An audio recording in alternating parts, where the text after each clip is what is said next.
Students हम discuss करेंगे important news के बारे में और उससे रिलेटेड जो इन्फॉर्मेशन है हमारे यूपीएससी के एग्जाम के पर्सपेक्टिव से इम्पोर्टेंट उसको हम यहाँ पे डिस्कस करेंगे। फर्स्ट न्यूज़ है स्टूडेंट इजराइल और हमास के कन्फ्लिक्ट के बारे में।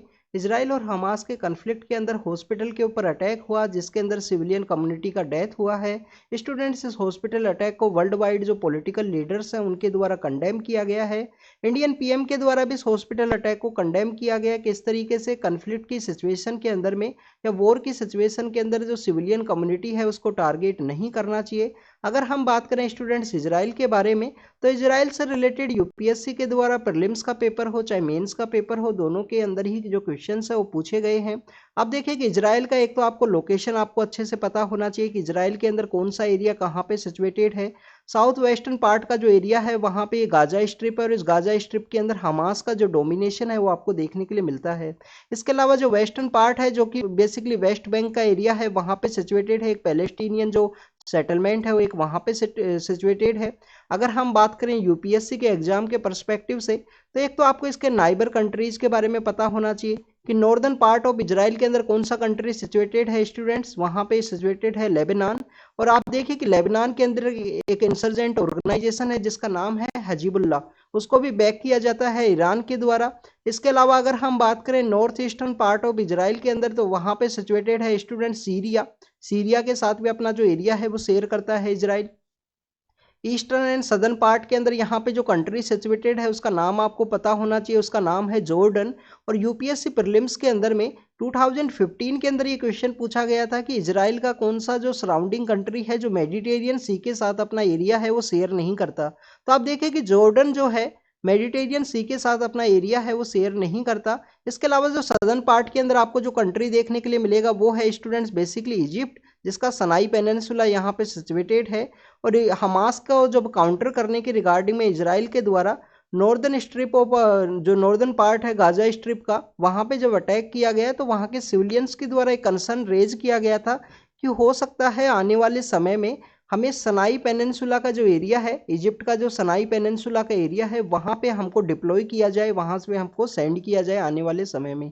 इसराइल के द्वारा जो यहाँ पे इजिप्ट का जो सनाई पेनिनसुला है, इसके अलावा यहाँ पे आप देखिए कि नॉर्थ ईस्टर्न पार्ट के अंदर में यहाँ पे एक गोलन हाइट्स का एरिया है काफ़ी ज़्यादा फर्टाइल है इजराइल का जो एग्रीकल्चर के पर्सपेक्टिव से, उसको इजराइल के द्वारा 1967 के समय अनेक्स किया गया था। पर बाद में आप देखें कि जो सनाई पेनिनसुला है उसको इजिप्ट को वापस से रिटर्न किया गया इजराइल के द्वारा। बस एक जो लिटिल बिट जो पार्ट है इजराइल के द्वारा यहाँ पे अपने अंडर में रखा गया है वो पार्ट इसको रेड सी के साथ में कनेक्ट करता है जो गल्फ ऑफ अकाबा के थ्रू।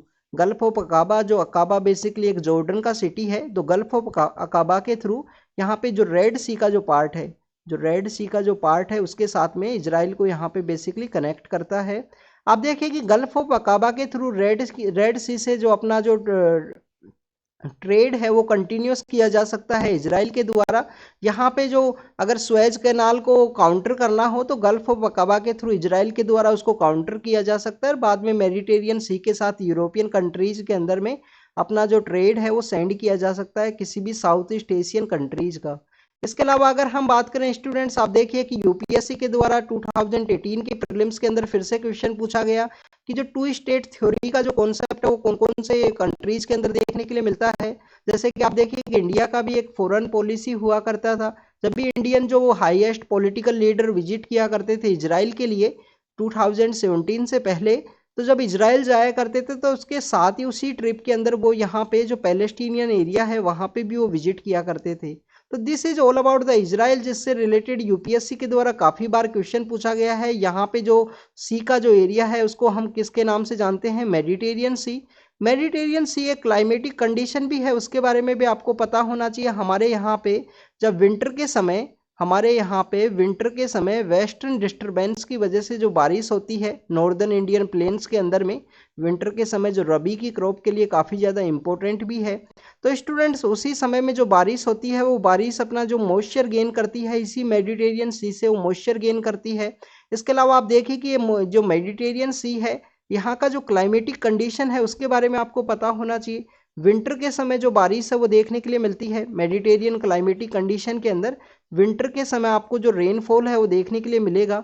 इसी मेडिटेरियन सी के आसपास जो लिक्कर इंडस्ट्री है, जो वाइन का जो इंडस्ट्री है, वो काफ़ी ज़्यादा फेमस है हर एक कंट्री के अंदर में, चाहे वो साइप्रस का रीजन हो, चाहे वो इटली का रीजन हो, इजराइल का रीजन हो, वहाँ पे।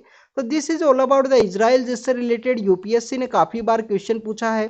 2022 के अंदर क्वेश्चन पूछा गया कि जो ईस्टर्न पार्ट ऑफ मेडिटेरियन सी है, उस ईस्टर्न पार्ट के जो कंट्रीज को किस नाम से जाना जाता है, उस टर्म का जो नाम है, उस वर्ड का जो नाम है वो दे दिया गया और पूछ लिया गया इस वर्ड का मीनिंग क्या है बेसिकली।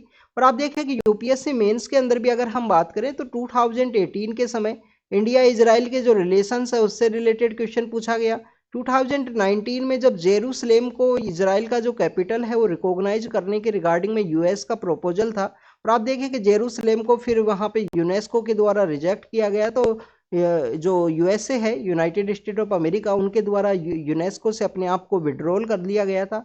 तो this is all about the Israel, जिससे रिलेटेड यूपीएससी ने काफ़ी बार क्वेश्चन पूछा है। जो गोलन हाइट्स का एरिया है, इससे भी क्वेश्चन पूछा गया था 2015 के समय ही कि गोलन हाइट्स कहाँ पे सिचुएटेड है। यहाँ पे एक सी ऑफ गैलीलियो आपको देखने के लिए मिलेगा।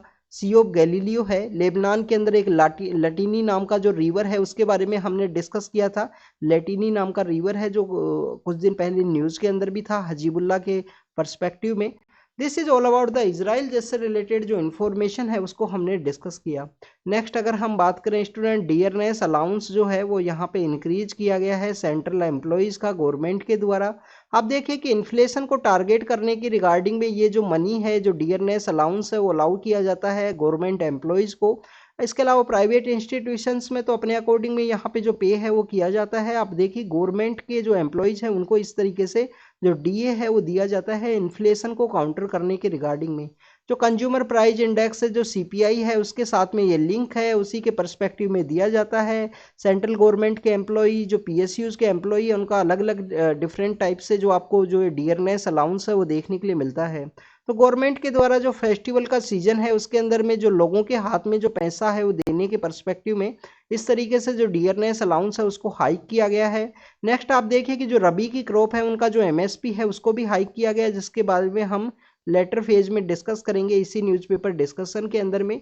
तो this is all about the two important news जो आज के फर्स्ट पेज के ऊपर में पब्लिश हुई थी। नेक्स्ट न्यूज़ है स्टूडेंट्स, यहाँ पे बार काउंसिल ऑफ इंडिया के बारे में। आपको बार काउंसिल ऑफ इंडिया के बारे में पता होना चाहिए, काफ़ी ज़्यादा इंपॉर्टेंट है। यूपीएससी के द्वारा जो क्वेश्चन है वो भी पूछे गए हैं इससे रिलेटेड। नेक्स्ट अगर हम बात करें, ये क्वेश्चन पूछा गया था 2022 के समय बार काउंसिल ऑफ इंडिया के द्वारा। नेक्स्ट यहाँ पे क्वेश्चन ये है बार काउंसिल ऑफ इंडिया के रिगार्डिंग में। तो स्टूडेंट्स, एक साउथ कोरिया के एक पर्सन है, वो इंडिया के अंदर बार काउंसिल के अंदर अपने आप को एज ए एडवोकेट रजिस्टर करना चाहते थे। बार काउंसिल ऑफ इंडिया के द्वारा इसको जो ऑब्जेक्शन है वो किया गया है कि अगर बाहर का कोई भी एडवोकेट के द्वारा इंडिया का जो बार काउंसिल ऑफ इंडिया के अंदर अपने आप को एनरोल किया जाएगा या रजिस्टर किया जाएगा, तो इसी के साथ बाहर के काफ़ी सारे एम्प्लॉयज़ हैं, काफ़ी सारे एडवोकेट्स हैं इंडिया के अंदर, एम्प्लॉय अपने आप को रजिस्टर करेंगे, एनरोल करेंगे, और उसी के साथ यहाँ पे जो फ्लड गेट है उसको आप ओपन कर रहे हो इस एक पर्सन को जो रजिस्ट्रेशन अलाउ करके। आपको बार काउंसिल ऑफ इंडिया के बारे में पता होना चाहिए, एक स्टैट्यूटरी बॉडी है। स्टैट्यूटरी बॉडी आपको देखने के लिए मिलती है। बार काउंसिल ऑफ इंडिया क्या है? एक स्टैट्यूटरी बॉडी है। इसके अलावा देखिए कि एडवोकेट एक्ट है 1961 का, जो एडवोकेट एक्ट है 1961 का, उसके थ्रू इसको इस्टेब्लिश किया गया है बार काउंसिल ऑफ इंडिया का। वन ऑफ द एक रेगुलेटरी बॉडी के रूप में ये काम करता है। हमारे जो लॉ स्कूल हैं, हमारे जो लॉ यूनिवर्सिटीज़ हैं, उनको भी ये रेगुलेट करता है कि क्वालिटी एजुकेशन होना चाहिए, एक प्रोफेशनल कंडक्ट होना चाहिए। इसके अलावा ऑल इंडिया बार एग्जामिनेशन है, इनके द्वारा कंडक्ट किया जाता है पर्सनस को यहाँ पे एडवोकेट का जो प्रैक्टिस है उसको करने के रिगार्डिंग में। तो एक इम्पोर्टेंट इंस्टीट्यूशन है, बट आपको पता होना चाहिए स्टैट्यूटरी बॉडी है। एडवोकेट जो एक्ट है 1961 का, उसके थ्रू इसको इस्टेब्लिश किया गया।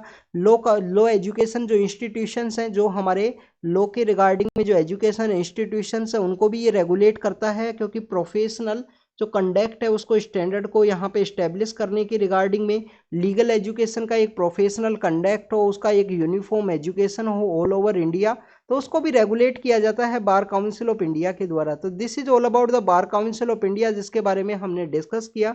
नेक्स्ट न्यूज़ के बारे में अगर हम बात करें स्टूडेंट, सबरीमाला के बारे में है।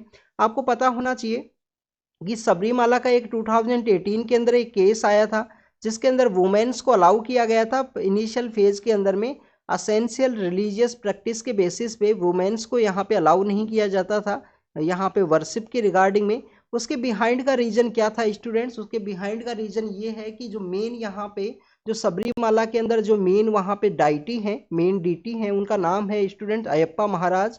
तो जो अयप्पा जो भगवान है, गॉड अयप्पा है, वहाँ पे है लॉर्ड अयप्पा। लॉर्ड अयप्पा को बेसिकली एक ब्रह्मचर्य जीवन के रूप से देखा जाता है कि वो सेलिब्रेट है, तो बेसिकली ब्रह्मचर्य जीवन होने की वजह से वहाँ पे वुमेन्स को अलाउ नहीं किया जाता था। तो इसके रिगार्डिंग में एक मूवमेंट भी चला था वहाँ पे। लॉर्ड अयप्पा वहाँ पे सिचुएटेड हैं सबरीमाला के अंदर में, तो वहाँ पे एक मूवमेंट चला, सुप्रीम कोर्ट के अंदर केस गया। केस के नाम की अगर हम बात करें तो इंडियन लॉयर एसोसिएशन है, केस का नाम है students Indian lawyer association, Indian lawyer association versus state of Kerala. ये 2018 का केस है, Indian lawyer association versus state of Kerala. इस केस के अंदर 4:1 के बेसिस पे जो रिजल्ट है वो दिया गया, वुमेन्स को अलाउ किया गया है कि किसी भी जेंडर पर्सपेक्टिव से आप यहाँ पे रेस्ट्रिक्शन है वो नहीं लगा सकते। वहाँ का जो रिलीजियस कम्युनिटीज़ है, वहाँ के जो बोर्ड है, त्रावणकोर जो बोर्ड है जिसके द्वारा अयप्पा महाराज को यहाँ पे कंप्लीटली जो टेंपल का जो मैनेजमेंट है वो किया जाता है, त्रावणकोर जो देवासम जो बोर्ड है उसके द्वारा। तो उनके द्वारा कहा गया था कि असेंशियल रिलीजियस प्रैक्टिस का ये पार्ट है, और असेंशियल रिलीजियस प्रैक्टिस इस वजह से है कि जो लॉर्ड अयप्पा हैं, जो लॉर्ड अयप्पा है वो बेसिकली यहाँ पे एक ब्रह्मचर्य जीवन उन्होंने पालन किया था, तो इस वजह से महिलाओं को, वुमेन्स को अलाउ नहीं किया जाता। बट आप देखिए कि हमारे कॉन्स्टिट्यूशन के अंदर आर्टिकल 15 बेसिकली आपको क्या पावर देता है, तो कोई भी डिस्क्रिमिनेशन नहीं होना चाहिए religion, race, caste, sex, place of birth के बेसिस पे। तो यहाँ पे बेसिकली जेंडर के पर्सपेक्टिव से जो यहाँ पे डिस्क्रिमिनेशन था उसी के अगेंस्ट में 4:1 के बेसिस पे जो ये केस है वो डिलीवर किया गया, उसका जो रिजल्ट, जो केस का जो वर्डिक्ट है।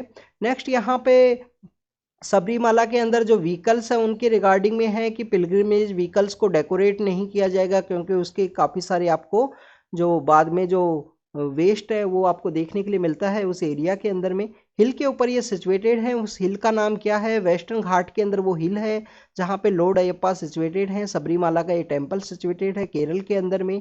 नेक्स्ट आप देखिए कि वहाँ पे काफ़ी सारे पिलग्रिमेज के द्वारा यहाँ पे ड्रॉप किया जाता है पंपा रिवर के अंदर में, तो उसको भी बेसिकली यहाँ पे रेस्ट्रिक्ट किया गया है वहाँ के बोर्ड के द्वारा, जिससे कि उसको एक नीट एंड क्लीन के रूप के से रखा जा सके देवासम बोर्ड के द्वारा, सबरीमाला टेम्पल का जो रिलीजियस यात्रा है उसको। नेक्स्ट अगर हम बात करें स्टूडेंट्स, कुछ दिन पहले हमने डिस्कस किया था हाइड्रोजन सल्फाइड नाम का जो गैस है वो लीकेज हुआ था कुछ हाउस के अंदर, कहाँ पे? लुधियाना के अंदर में। लुधियाना कहाँ है? पंजाब के अंदर। टेक्सटाइल इंडस्ट्री के रूप से भी ये जाना जाता है, लुधियाना पंजाब के अंदर है ये। तो स्टूडेंट लुधियाना के अंदर गैस का लीकेज हुआ, कौन सी गैस का लीकेज हुआ? हाइड्रोजन सल्फाइड नाम की एक गैस है, हाइड्रोजन सल्फाइड नाम की जो गैस है उसका यहाँ पे लीकेज हुआ था। अब लीकेज होने के बिहाइंड में जो रिपोर्ट ये दी गई थी वो इसका कारण ये था कि जो सीवरेज टैंक्स हैं या सीवरेज का जो सप्लाई है उसके अंदर में जगह जगह पे एग्जॉस्ट का ना होना। एग्जॉस्ट मीन्स वहाँ पे जो गैस का जो निकलने के बिहाइंड में जो एग्जॉस्ट ना होना उस सीवरेज के अंदर में, या उनका प्रॉपर से सफाई ना होने की वजह से वो हाउस होल्ड के जो टॉयलेट्स है उसके अंदर में वो गैस ट्रेवल किया, और उसकी वजह से काफ़ी सारे लोगों का डेथ हुआ। बट एनजीटी यहाँ पे जो रिपोर्ट्स हैं उससे कंप्लीटली कन्विंस ना होने की वजह से उन्होंने जो नया पैनल है उसको कॉन्स्टिट्यूट किया है। हाइड्रोजन सल्फाइड के बारे में आपको पता होना चाहिए, बेसिकली ये एक आपको जो कलरलेस गैस है वो देखने के लिए मिलती है। कलरलेस ये हाइड्राइड गैस के रूप में इसको फॉर्म किया गया है, एक पॉइजनस गैस होती है, कोरेसिव फ्लेमेबल आपको देखने के लिए मिलेगा। माइक्रोबियल्स का जो ब्रेकडाउन है, ऑर्गेनिक मैटर के अंदर में जो माइक्रोबियल्स का जो ब्रेकडाउन है उसके बेसिस पे ये प्रोड्यूस होती है। और मैक्सिमम इसका जो सोर्स है, आपको जो सीवरेज का जो एरिया है वो इसका मैक्सिमम सोर्स आपको देखने के लिए मिलता है। सीवरेज का जो एरिया है मैक्सिमम आपको इसका सोर्स देखने के लिए मिलेगा। This is all about the hydrogen sulphide. जो लुधियाना के अंदर इस गैस का लीकेज हुआ था, एनजीटी के द्वारा पैनल कॉन्स्टिट्यूट किया गया, उनकी जो रिपोर्ट्स है उससे कन्विंस ना होने की वजह से अब नया पैनल है वो कॉन्स्टिट्यूट किया गया है। एनजीटी के बारे में हमने बात करेंगे, नेशनल ग्रीन ट्राइब्यूनल है स्टूडेंट्स। वर्ल्ड के अंदर में ऑस्ट्रेलिया नाम का एक कंट्री है, इसके अलावा न्यूजीलैंड है, वहाँ पे जो ग्रीन ट्राइब्यूनल है, एनवायरनमेंट के रिगार्डिंग में जो ट्राइब्यूनल है वो वहाँ पे हुआ करते थे। इंडिया थर्ड कंट्री बनता है जिसके द्वारा अपना ऐसा जो ट्राइब्यूनल है इन्वायरमेंटल एंड क्लाइमेट चेंज के जो रिगार्डिंग में जो केसेज है उनको डील करने के लिए बनाया गया। 2010 के अंदर बनाया गया था। प्रिंसिपल ऑफ नेचुरल जस्टिस को ये फॉलो करता है। इसके अंदर में एक्सपर्ट लोग होते हैं बेसिकली जो इन्वायरमेंट से रिलेटेड जो केसेज हैं उनको डील करने के रिगार्डिंग में। आप देखिए कि कौन से दो कानून हैं जो इसके द्वारा कवर नहीं किए जाते नेशनल ग्रीन ट्राइब्यूनल के द्वारा। एक तो हमारा वाइल्ड लाइफ प्रोटेक्शन एक्ट 1972 का, वाइल्ड लाइफ प्रोटेक्शन एक्ट है 1972 का, वो इसके द्वारा कवर नहीं किया जाता है। इसके अलावा आप देखें कि हमारा जो फॉरेस्ट राइट एक्ट है, फॉरेस्ट राइट एक्ट आपने रीड किया होगा 2006 के अंदर, जहां पे ग्राम सभा काफ़ी ज़्यादा पॉपुलर है, काफ़ी ज़्यादा पावरफुल है ट्राइबल एरियाज़ के अंदर में। तो ये दो ऐसे कानून हैं जो एनजीटी के द्वारा कवर नहीं किए जाते। एनजीटी का अगर कोई केस है तो इसको अगर आपको अपील करना है सुप्रीम कोर्ट में तो आपको 90 डेज के समय के अंदर इसको अपील करना होता है। This is all about the NGT. NGT के अंदर अगर हम टी के बारे में बात करें, T is about the tribunal, तो ट्राइब्यूनल्स के बारे में आपको पता होना चाहिए। 42nd कॉन्स्टिट्यूशन अमेंडमेंट एक्ट के थ्रू ट्राइब्यूनल्स को कॉन्स्टिट्यूट किया गया है। 323A एंड 323B ये हमारे आर्टिकल हैं कॉन्स्टिट्यूशन के जिसके अंदर ट्राइब्यूनल्स को कॉन्स्टिट्यूट किया गया। ए के अंदर में एडमिनिस्ट्रेटिव पर्पज ऑफ ट्राइब्यूनल है, एडमिनिस्ट्रेशन के पर्पज से, लाइक द कैट का जो ट्राइब्यूनल है। और बी के अंदर में 323B के अंदर में जो अदर पर्पज ऑफ ट्राइब्यूनल आपको देखने के लिए मिलते हैं। तो this is all about the tribunal. Ludhiana के अंदर जो गैस का लीकेज हुआ इन सब के बारे में हमने डिस्कस किया है। सेंट्रल जो पोल्यूशन कंट्रोल बोर्ड है उसके बारे में भी आपको पता होना चाहिए कि उसको कब कॉन्स्टिट्यूट किया गया, कौन से एक्ट के थ्रू, तो ये आपका होमवर्क है। सेंट्रल पोल्यूशन कंट्रोल बोर्ड के बारे में, सेंट्रल पोल्यूशन कंट्रोल बोर्ड के बारे में आप रीड करना। इसको एयर का जो एक्ट है 1981 का, उसके थ्रू इसको कॉन्स्टिट्यूट किया गया था, या वाटर के एक्ट के थ्रू इसको कॉन्स्टिट्यूट किया गया था, इसके बारे में आपको पता होना चाहिए। Central pollution control board. Hydrogen sulphide के बारे में हमने रीड किया, कलरलेस होता है, पॉइजनस गैस है, माइक्रोबियल का ब्रेकडाउन के समय, ऑर्गेनिक मैटर्स का जो माइक्रोबियल ब्रेकडाउन है उसके समय ये गैस है वो प्रोड्यूस होती है। एब्सेंस ऑफ ऑक्सीजन इसके अंदर आपको देखने के लिए मिलता है। जो माइक्रोबियल्स का ब्रेकडाउन होगा तो उसमें ऑक्सीजन का एब्सेंस होगा, उस समय ये गैस वहाँ पे लीकेज होती है। और आप देखिए कि पॉइजनस होने की वजह से काफ़ी सारे लोगों का इसमें डेथ भी हुआ है लुधियाना के अंदर में। नेक्स्ट अगर हम बात करें फेरी सर्विस के बारे में है श्रीलंका के रिगार्डिंग में, आप देखें कि इंडिया और श्रीलंका के बीच में ये जो फेरी सर्विस है इसको स्टार्ट किया गया था। इनिशियल फेज में एक बार 2011 के समय इसको स्टार्ट किया गया, बट 11 के समय वो काफ़ी ज़्यादा जो लंबे समय तक वो यहाँ पे फीजिएबल ना होने की वजह से उसको बाद में स्टॉप कर दिया गया था कुछ समय बाद में। अब दोबारा से यहाँ पे जो फेरी सिस्टम है उसको स्टार्ट किया गया है। आप देखिए 90s 80s का जो समय है, इंडिया और श्रीलंका के बीच में जो फेरी सिस्टम है वो हुआ करता था। बट आप देखिए कि वहाँ पे सिविलियन वॉर का सिचुएशन क्रिएट हुआ। वहाँ पे सिविलियन वॉर होने की वजह से इंडिया के द्वारा जो फेरी सिस्टम है उसको रोक दिया गया था। रामेश्वरम नाम की जो जगह है, रिलीजियस टूरिज्म को ये बेसिकली प्रमोट करेगा। रामेश्वरम नाम की जगह है, धनुषकोडी नाम की जगह है, ये कुछ ऐसी जगह हैं जो बेसिकली वहाँ के जो लोग हैं उस रिलीजियस टूरिज्म को वहाँ पे जो जाया करते हैं इन रिलीजियस साइट्स के ऊपर में, तो ये रिलीजियस टूरिज्म को प्रमोट करेगा। इंडिया और नॉर्दर्न श्रीलंका के जो लोग हैं उनका आपस में आपको शेयर्ड लिंकेज है, शेयर्ड हिस्ट्री है, ब्लड रिलेशंस है, वो सब देखने के लिए मिलता है, तो उसको भी ये प्रमोट करेगा।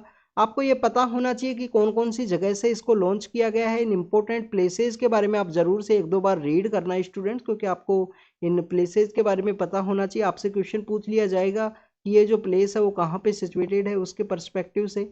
इसके अलावा आप देखिए कि यहाँ पे काफ़ी सारे जो मदुरई का जो एरिया है, मदुरई के अलावा आप देखिए कि और भी काफ़ी सारे ऐसे एरियाज हैं जो काफ़ी इंपॉर्टेंट है रिलीजियस टूरिज्म के पर्सपेक्टिव से, या अगर हम बात करें टूरिज्म के पर्सपेक्टिव से, तो ये जो यहाँ पे जो फेरी सर्विस जो नागापट्टिनम से लेकर जो श्रीलंका का जो जाफना के अंदर एरिया है जहाँ पे स्टार्ट किया गया उसको ये प्रमोट करेगा। तो this is all about the ferry service, जिसके बारे में ऑलरेडी भी हमने डिस्कस किया था। नेक्स्ट अगर हम बात करें स्टूडेंट्स, आपको श्रीलंका के बारे में पता होना चाहिए कि जो नॉर्दर्न पार्ट ऑफ श्रीलंका है या श्रीलंका का जो एक्सटेंडेड पार्ट भी आपको यहाँ पे देखने के लिए मिलेगा। तो ये बेसिकली जो नॉर्दर्न पार्ट ऑफ श्रीलंका है इसके अंदर में आपको तमिलियन कम्युनिटी के जो लोग हैं वो देखने के लिए मिलेंगे। और ये जाफना का जो एरिया है वो तमिलियन कम्युनिटी से डोमिनेटेड है। रेस्ट पार्ट ऑफ श्रीलंका वहाँ पे सिंगलीज कम्युनिटी है, उसका आपको डोमिनेशन देखने के लिए मिलता है। तो जब सिविल वॉर का सिचुएशन क्रिएट हुआ, जब वहाँ पे लिट्टे नाम का जो ऑर्गेनाइजेशन है वो बनाया गया, liberation of Tamil tiger Eelam नाम का जो ऑर्गेनाइजेशन है, प्रभाकरण उसके लीडर हुआ करते थे। तो उसी समय से यहाँ पे जो फेरी है उसको रोक दिया गया, श्रीलंका सिविल वॉर के अंदर में जाता है।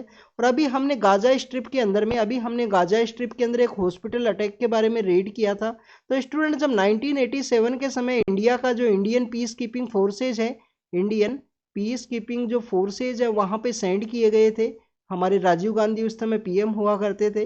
तो students Indian peace keeping forces के द्वारा वहाँ पे एक हॉस्पिटल के अंदर अटैक किया गया, जहाँ पे भी काफ़ी सारे लोगों का डेथ हुआ था। इंडियन पीस कीपिंग फोर्सेज को कुछ दिन के लिए सेंड किया गया था, जब उसको वहाँ पे भेजना था तो कुछ दिन का टारगेट करके भेजा गया था कि हो सकता है कि कुछ दिन के पर्सपेक्टिव से कुछ दिन के अंदर वहाँ पे नॉर्मलसी अचीव होगी। बट आप देखें कि इंडियंस जब वहाँ पे गए और उसके बाद में वहाँ का जो सिविल वॉर का सिचुएशन देखा तो काफ़ी ज़्यादा डिफिकल्ट सिचुएशन था जाफना के अंदर में बेसिकली। तो this is all about the LTTE and in सब के बारे में हमने डिस्कस किया। उसी समय में लिट्टे के द्वारा जो मालदीव का जो रीजन है उसके अंदर भी कूप करने की कोशिश की गई थी। वहाँ के जो लोकल इंसर्जेंट्स हैं उनके साथ मिलके लिट्टे के द्वारा जो कूप है वो किया गया था उस समय में वहाँ पे। तो आप देखिए कि इंडिया के द्वारा ऑपरेशन कैक्टस है वो लॉन्च किया गया था मालदीव के रिगार्डिंग में। उस ऑपरेशन कैक्टस के अंदर मालदीव को वहाँ पे प्रोटेक्ट किया गया था इंडियन फोर्सेज के द्वारा। तो this is all about the हमने फेरी सर्विस, मालदीव, लिट्टे इन सब के बारे में डिस्कस किया। नेक्स्ट स्टूडेंट्स न्यूज़ है यहाँ पे ऑस्ट्रेलिया के बारे में। जो रेफरेंडम है ऑर्गेनाइज किया गया था, रेफरेंडम के अंदर लोगों के द्वारा रिजेक्ट किया गया कि ऑस्ट्रेलियन जो अबोरिजिनल्स हैं, ऑस्ट्रेलिया के जो ओरिजिनल जो पर्सनस हैं उनको यहाँ पे पार्लियामेंट के अंदर ऐड करने के रिगार्डिंग में एक यहाँ पे जो डिस्कशन है वो किया गया था। इसके अलावा जो टोरस स्ट्रेट का जो एरिया है, टोरस स्ट्रेट के अंदर में जो आइलैंड के अंदर जो रहने वाले जो लोग हैं जिनको ओरिजिनल ऑस्ट्रेलिया के पर्सन्स के रूप से जाना जाता है, क्योंकि वहाँ पे जो लोग प्रेजेंट समय में रहा करते हैं वो तो कॉलोनियल जो पावर थी उनके द्वारा वहाँ पे सेटल किए गए थे। आप देखिए कि ऑस्ट्रेलिया के द्वारा इस तरीके के ओरिजिनल लोगों को ऐड करने के रिगार्डिंग में रेफरेंडम था जिसको यहाँ पे रिजेक्ट किया गया 60-40 के बेसिस पे। नेक्स्ट अगर हम बात करें स्टूडेंट्स, आपको यहाँ पे ऑस्ट्रेलिया के बारे में यहाँ पे पता होना चाहिए। ऑस्ट्रेलिया के बारे में सपोज कीजिए ऑस्ट्रेलिया है, ऑस्ट्रेलिया के बारे में स्टूडेंट्स की यहाँ पे जो क्वींसलैंड है, ये क्वींसलैंड का एरिया है। इसी के नॉर्दर्न पार्ट में यहाँ पे जो टोरस स्ट्रेट आइलैंड है जो कि बेसिकली एक टोरस स्ट्रेट का काम करता है। टोरस स्ट्रेट यहाँ पे किसको कनेक्ट करेगा स्टूडेंट्स, यहाँ पे जो कोरल सी है यहाँ पे आपको देखने के लिए मिलेगा कोरल सी और सी ऑफ अराफुरा है, सी ऑफ अराफुरा, इन दोनों को यहाँ पे कनेक्ट किया जाता है किसके द्वारा में, टोरस स्ट्रेट आइलैंड के द्वारा। जो स्ट्रेट का तो आपको पता होगा दो वाटर बॉडीज को वो कनेक्ट करता है। तो यहाँ पे जो टोरस स्ट्रेट आइलैंड के जो काफ़ी सारे स्मॉल आइलैंड्स हैं यहाँ पे काफ़ी सारे, तो टोरस स्ट्रेट आइलैंड के जो रहने वाले जो लोग हैं, ऑस्ट्रेलिया के जो ओरिजिनल जो रहने वाले लोग हैं उनको यहाँ पे रेफरेंडम जो वोटिंग राइट है वो देने के रिगार्डिंग में रेफरेंडम किया गया था। रेफरेंडम के बारे में आपको पता होना चाहिए, डायरेक्ट डेमोक्रेसी के जो टूल्स हैं उसका ये पार्ट है। डायरेक्ट डेमोक्रेसी क्या होती है स्टूडेंट्स, कि जहाँ पे लोगों के द्वारा डायरेक्टली वे में डिसीजन लिया जाए। आप देखिए कि इंडिया के अंदर क्या डायरेक्ट डेमोक्रेसी है, इंडिया के अंदर आपको मेनली इनडायरेक्ट डेमोक्रेसी आपको देखने के लिए मिलती है। कि हमारे यहाँ पे कॉन्स्टिट्यूएंसी है, जैसे कि सपोज कीजिए चांदनी चौक का कॉन्स्टिट्यूएंसी है, लेह लद्दाख का कॉन्स्टिट्यूएंसी है। तो लोगों के द्वारा एक पर्सन को इलेक्ट किया जाएगा, लोगों के द्वारा जो कंटेस्ट होने वाले जो पर्सन है जिसमें इलेक्ट किया जाएगा वो लोग पार्लियामेंट के अंदर में जाएंगे और वहाँ पे हमारे लिए जो कानून है वो बनाएंगे। तो लोगों के द्वारा सिर्फ वोटिंग का अधिकार है। इनडायरेक्ट डेमोक्रेसी इंडिया के अंदर देखने के लिए मिलता है। इंडिया के अंदर डायरेक्ट डेमोक्रेसी कौन से एक पार्ट के अंदर है, ग्राम सभा जो है हमारे यहाँ पे जो एक डायरेक्ट डेमोक्रेसी का एक लिटिल बिट एग्जाम्पल है इंडिया के अंदर में। नेक्स्ट अगर हम बात करें स्टूडेंट्स यहाँ पे ऑस्ट्रेलिया के पर्सपेक्टिव में, तो ऑस्ट्रेलिया के अंदर जो वोटिंग राइट है वो कंपलसरी है। इस वजह से ऑस्ट्रेलिया के अंदर आपको वोटिंग का जो टर्नआउट है वो 90% के आसपास देखने के लिए मिलता है। इंडिया के अंदर वोटिंग का जो परसेंटेज है वो कितना है इसके बारे में आपको पता होना चाहिए। 2019 का जब जनरल इलेक्शन हुआ था तो इंडिया के अंदर जो टोटल वोटिंग है वो कितना रहा था, इसके बारे में आप जरूर से रीड करना, कमेंट करना। बेसिकली इसके बारे में आप रीड करके बाद में उसको कमेंट जरूर से करना है कि इंडिया का टोटल जो टर्नआउट है वो कितना रहा था 2019 के जनरल इलेक्शन के अंदर में। तो आपको समझ में आएगा कि कितने लोग हैं जो वोट करते हैं इंडिया के अंदर में। तो अगर हम बात करें स्टूडेंट डायरेक्ट डेमोक्रेसी के टूल्स के बारे में, तो एक तो आपको रेफरेंडम देखने के लिए मिलता है। रेफरेंडम के अंदर में वोटिंग करवाई जाएगी यस और नो के बेसिस पे। 50% से ज़्यादा आपको जो परसेंटेज है वो सिक्योर करना होता है अगर आपको उस वोटिंग को यहाँ पे हाँ करना है तो। नेक्स्ट आप देखिए कि रेफरेंडम के अलावा आपको जो प्लेबिसाइट है वो देखने के लिए मिलता है। प्लेबिसाइट बेसिकली किस चीज़ से डील करता है, अगर यहाँ पे टेरिटोरियल डिस्प्यूट का समय है, कोई भी ज़मीन को किसके अंडर में लेना है, सपोज कि जो ऑस्ट्रेलिया का ये एरिया है इसको कोई दूसरा कंट्री अपने अंडर में लेना चाहिए या ऑस्ट्रेलिया के द्वारा इसको सिसीड किया जाता है, तो उस समय में ये जो प्लेबिसाइट है वो किया जा सकता है। जैसे ब्रेग्जिट करवाया गया था, ब्रेग्जिट आपको पता होना चाहिए कि ब्रिटेन के द्वारा वहाँ से अलग होना था यूरोपियन यूनियन से, तो उसको ब्रेग्जिट का नाम दिया गया था। तो उस समय में वो न्यूज़ के अंदर था, बट वो रेफरेंडम का पार्ट है, टेरिटोरियल एरिया सेपरेट नहीं करना था या कोई टेरिटोरियल एरिया ऐड नहीं करना था, इस वजह से वो रेफरेंडम का ही पार्ट था। नेक्स्ट अगर हम बात करें स्टूडेंट्स, आपको रिकॉल का एक पावर दिया गया है। रिकॉल क्या है कि लोगों के द्वारा जो पॉलिटिकल लीडर को यहाँ पे अपॉइंट किया गया है उसके द्वारा अगर काम नहीं किया जा सकता है तो उसको रिकॉल कर दिया जाएगा, उसको वापस से पॉलिटिकल लीडर की पोस्ट से यहाँ पे ओवरथ्रो कर दिया जाएगा। और एक आपको जो इनिशिएटिव है वो देखने के लिए मिलता है कि लोगों के द्वारा ही कानून है वो बनाया जाए। जैसे कि आप देखें कि हमारे यहाँ पे 2012 के समय इंडिया अगेंस्ट करप्शन जो अन्ना हजारे मूवमेंट है वो चला था। उस अन्ना हजारे मूवमेंट के अंदर में जो करप्शन के अगेंस्ट में जो काफ़ी सारे कानून बनाने की बात की गई थी, बट वो एंड ऑफ द डे जो कानून बनाया गया था वो पार्लियामेंट के अंदर बनाया गया। तो this is all about the some जो टूल्स एंड डायरेक्ट डेमोक्रेसी का, जो स्विट्जरलैंड के अंदर डायरेक्ट डेमोक्रेसी है उसके बारे में आपको पता होना चाहिए।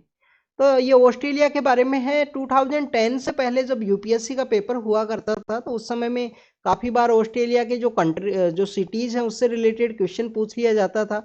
सपोज कीजिए यहाँ पे सिडनी है, यहाँ पे मेलबर्न है, यहाँ पे आपको पर्थ देखने के लिए मिलेगा। ये क्रिकेट के लिए भी काफ़ी ज़्यादा फेमस है, अगर आप क्रिकेट आप लिटिल बिट फॉलो करते हो तो। सिडनी का जो ग्राउंड है वो ईस्टर्न पार्ट के अंदर है, फिर मेलबर्न है, फिर यहाँ पे पर्थ का रीजन है, जब से काफ़ी जो फास्ट पिच है इसका देखने के लिए मिलता है पर्थ का।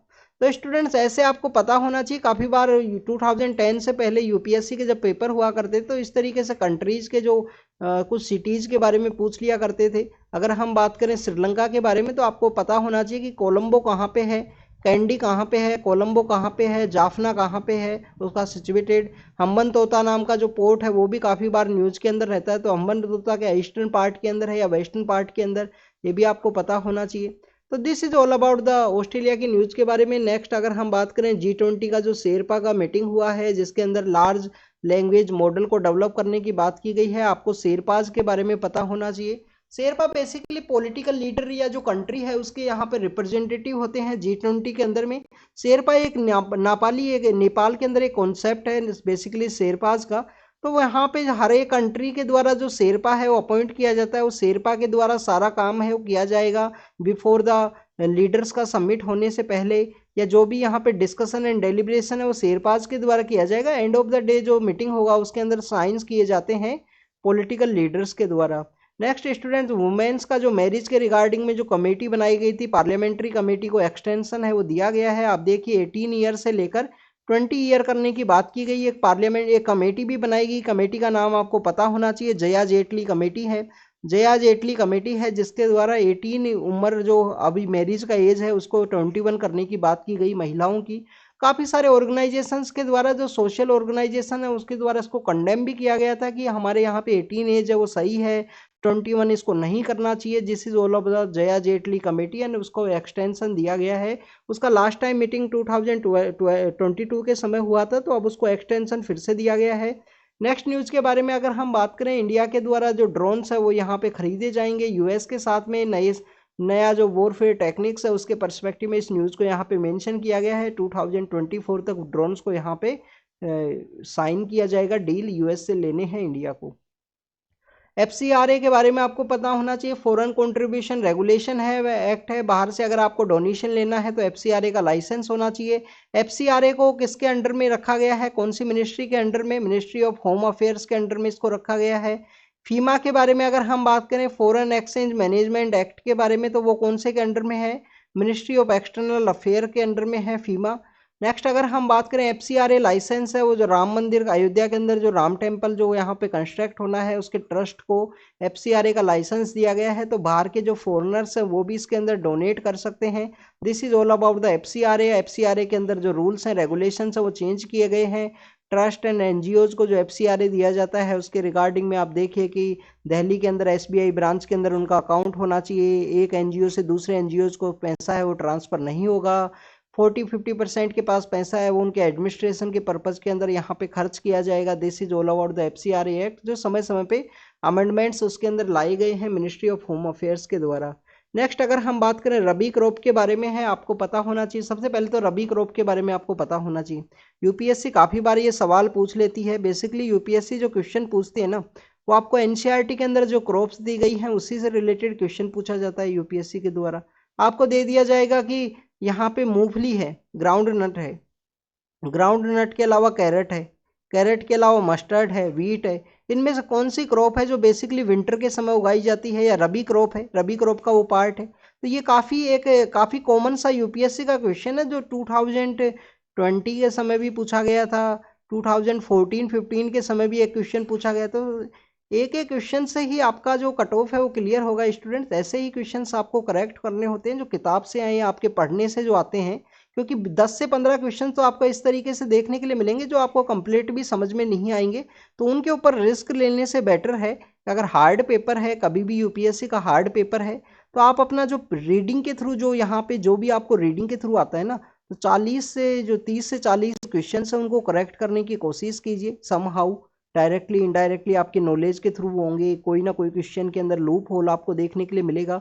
और बाद में जो क्वेश्चंस हैं जिनके थ्रू आपको अगर लगता है कि आपका जो स्कोर है वो यहाँ पे कट ऑफ नहीं है, आपका जो एफिशिएंसी है वो नहीं है आपके आंसर के अंदर में, बेसिकली आपको लगता है कि अगर आप 10 क्वेश्चंस को यहाँ पे मार्क करोगे तो ओनली आपके 5 क्वेश्चन ही करेक्ट होते हैं, 5 इनकरेक्ट होते हैं, तो उसकी बेसिस पे आप रिस्क लेके अपना जो क्वेश्चंस हैं उनको यहाँ पे इंक्रीज कर सकते हो, उनको आप यहाँ पे इंक्रीज कर सकते हो।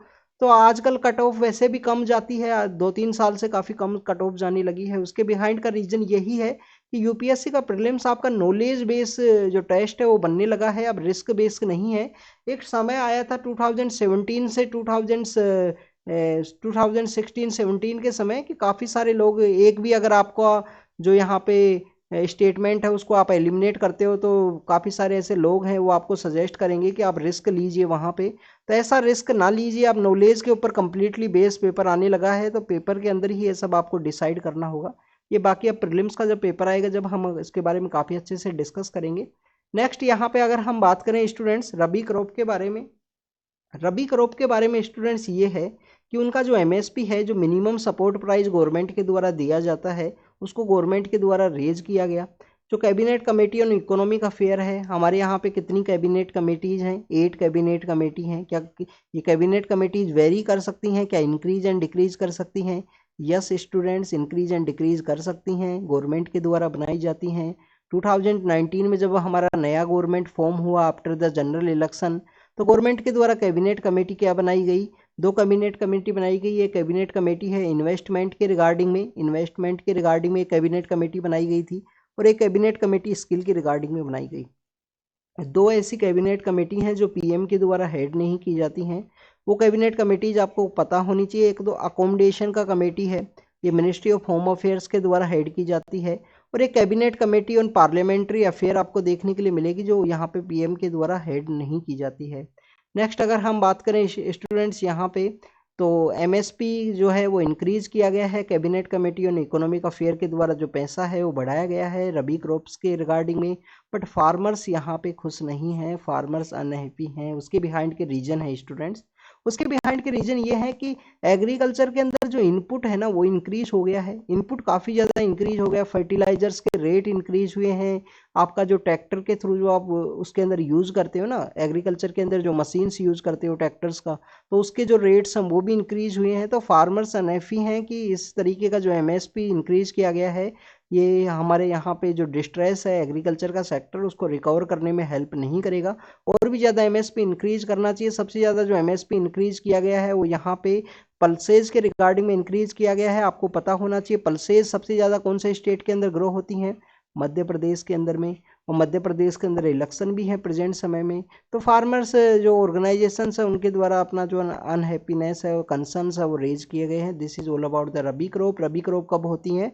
विंटर के समय उनको उगाया जाता है, प्रेजेंट समय में उनको यहाँ पे उगाया जाएगा, प्लगिंग किया जाएगा। उनका हार्वेस्टिंग आपको अप्रैल के समय देखने के लिए मिलता है। पंजाब के अंदर तो एक रूल भी है, पंजाब जो हमारा स्टेट है ना उसके अंदर एक रूल है कि जो 13 अप्रैल जो वैसाखी का दिन है उसी के बाद में उसका जो कल्टीवेशन, उनको जो कल्टीवेट किया जाता है उसी के बाद में उनको हार्वेस्ट 13 के बाद ही किया जाता है वहाँ पे, वैसाखी के बाद में। तो this is all about the today discussion. काफ़ी सारे ऐसे इंपॉर्टेंट पॉइंट्स हैं जिनके बारे में हमने डिस्कस किया, जो कि हमारे एग्जाम के पर्सपेक्टिव से इम्पोर्टेंट है। आप इनको रीड एंड रिवाइज ज़रूर से करना। आपका एक तो होमवर्क, हमने आज होमवर्क क्या दिया है आपको, एक तो 2019 का जो जनरल इलेक्शन है उसके अंदर इंडिया का जो टर्नआउट है वो कितना रहा था, वोटिंग का जो यहाँ पे टर्नआउट है वो कितना रहा, उसके बारे में आपको बताना है, टोटल कितने लोगों ने वोटिंग किया। नेक्स्ट आपको रबी का जो कुछ क्रॉप है उनके बारे में रीड कर लेना, उनके बारे में आप बता देना रबी का इनमें से कौन कौन सी रबी की क्रॉप है। क्या आप बताइए कि जो ग्रीन ग्राम है, ग्रीन ग्राम वैसे अगर आप रीड करोगे तो आपको हो सकता है ना भी समझ में आए अगर आपको नहीं पता है तो, बट आप देखिए इसका हिंदी जब आप देखोगे ना, यूपीएससी के पेपर के अंदर हिंदी भी आती है, बेसिकली बाई लैंग्वेज पेपर आपको देखने के लिए मिलता है। तो इसको बेसिकली हम मूंग के नाम से जानते हैं, मूंग। मूंग जो एक काफ़ी इंपॉर्टेंट है न्यूट्रिशनल पर्सपेक्टिव से। तो ये कब उगाया जाता है, तो ये अलग अलग एरियाज़ के अंदर, कभी कभी ये आपको खरीफ की क्रॉप के अंदर देखने के लिए मिलता है, नॉर्दर्न पार्ट ऑफ इंडिया के अंदर कई जगह ये रबी की क्रॉप के रूप में भी क्या इसको उगाया जाता है क्या, तो ये ऐसे आपको पता होना चाहिए। यूपीएससी ने 2020 में ऐसा क्वेश्चन पूछा था।